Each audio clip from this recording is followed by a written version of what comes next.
ہاتھی کی تربیت۔ پرانے زمانے میں کشمیر کا ایک بادشاہ تھا جو عدل و انصاف میں مشہور تھا۔ وہ ہاتھیوں کی پرورش اور نگہداشت میں بڑی دلچسپی لیتا تھا۔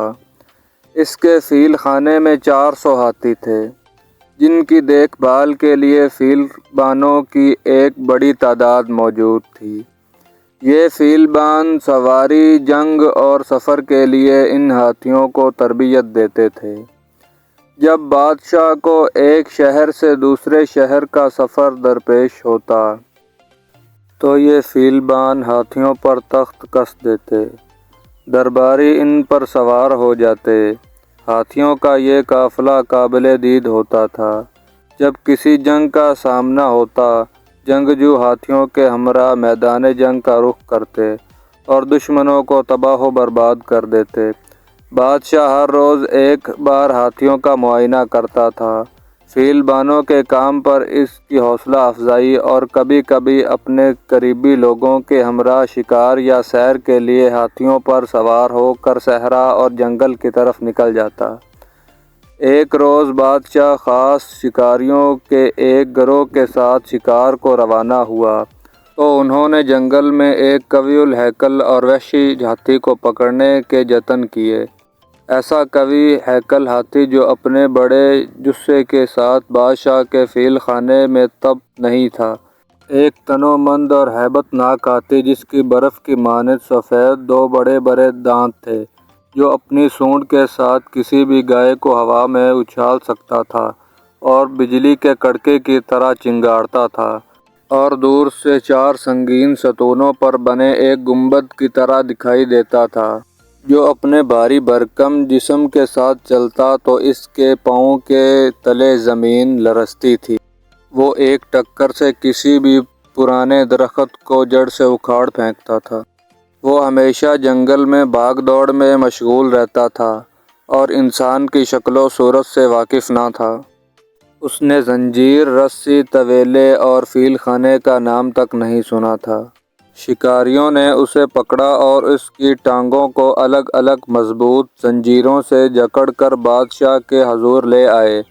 بادشاہ نے ہاتھی کے توانا اور خوبصورت ڈیل ڈول کو پسند کیا اور اس کو اپنی ملکیت میں لائے جانے پر خوش ہوا۔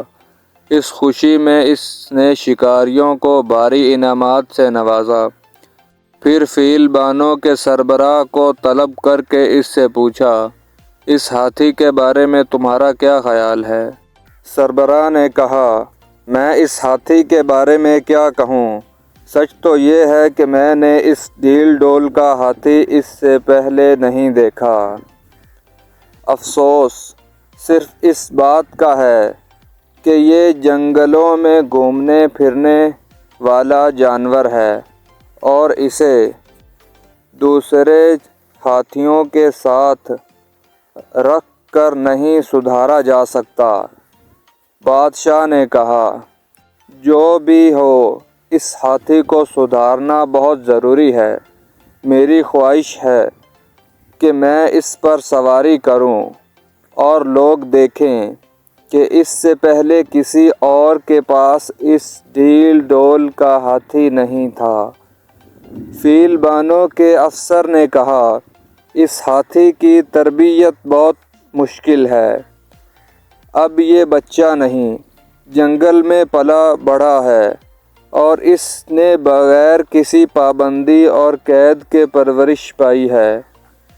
کسی بھی جانور کو چھوٹی عمر میں سدھارنا چاہیے اور اسے جوانی میں کام اور آرام کرنے کی عادت ڈالنی چاہیے۔ یہ ہاتھی اگر بعض باتیں سیکھ بھی لے، اس کا دل وحشی ہی رہے گا اور اس کی تربیت کے لیے لمبی مدت درکار ہوگی۔ بادشاہ نے کہا، میں تمہیں 3 سال کی مہلت دیتا ہوں۔ تمہیں چاہیے کہ اس ہاتھی کی اس طرح تربیت کرو کہ یہ خدمت کے لائق ہو جائے اور جنگ اور سفر میں کارآمد ہو۔ میں آج سے ہی اسے تمہارے سپرد کرتا ہوں۔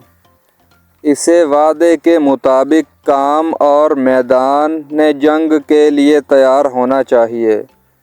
فیلبان نے اطاعت کے لیے سر جھکایا۔ اس عظیم الجثہ ہاتھی کو ہاتھیوں کے طویلے میں لے جایا گیا۔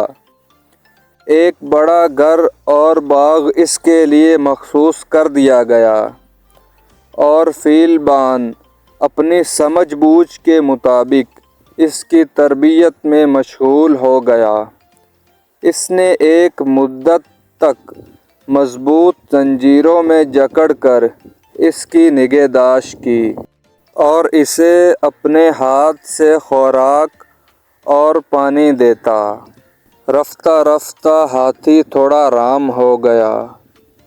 اب وہ فیلبان کو پہچاننے لگا تھا اور اس کی مہربانیوں کا عادی ہونے لگا تھا۔ آہستہ آہستہ فیلبان ہاتھی کو یہ بات سکھانے میں کامیاب ہو گیا تھا کہ وہ دوسرے ہاتھیوں کے ساتھ کس طرح بیٹھے اٹھے، حکم دینے پر کس طرح حرکت میں آئے اور کس طرح رک کہنے پر رک جائے۔ کبھی کبھی فیلبان اس کی پیٹھ پر سوار ہو جاتا اور اسے جنگل میں لے جاتا اور کبھی ایک لمبے عرصے تک اسے طویلے میں باندھے رکھتا۔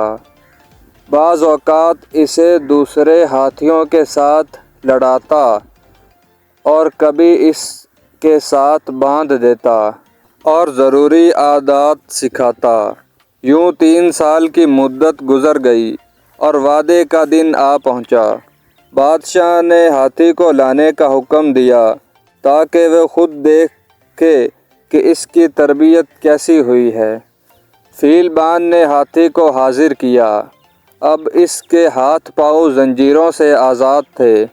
بادشاہ نے دیکھا کہ وہ پہلے سے زیادہ طاقتور اور فرما بردار ہو گیا ہے اور اس میں وحشی پن کے آثار نہیں ہیں۔ بادشاہ نے پوچھا، کیا میں ہاتھی پر سوار ہو سکتا ہوں؟ فیلبان بولا، میں خود اس پر 20 بار سوار ہوا ہوں، جنگل کو گیا ہوں اور صحیح سلامت واپس آیا ہوں۔ ہاتھی نے کبھی میرے حکم سے سرتابی نہیں کی۔ بادشاہ نے حکم دیا کہ ہاتھی کے نزدیک پائیدان رکھ دیا جائے۔ بادشاہ اس پر پاؤں رکھ کر ہاتھی پر سوار ہو گیا۔ فیلبان بھی ایک الگ ہاتھی پر سوار ہو کر بادشاہ کے ہمراہ ہوا۔ سفر شروع ہوا اور انہیں محسوس ہوا کہ ہاتھی آرام آرام سے آگے بڑھ رہا ہے اور حکم بجا لا رہا ہے۔ اس طرح یہ بگڑا ہوا ہاتھی بادشاہ کے کنٹرول میں آ گیا۔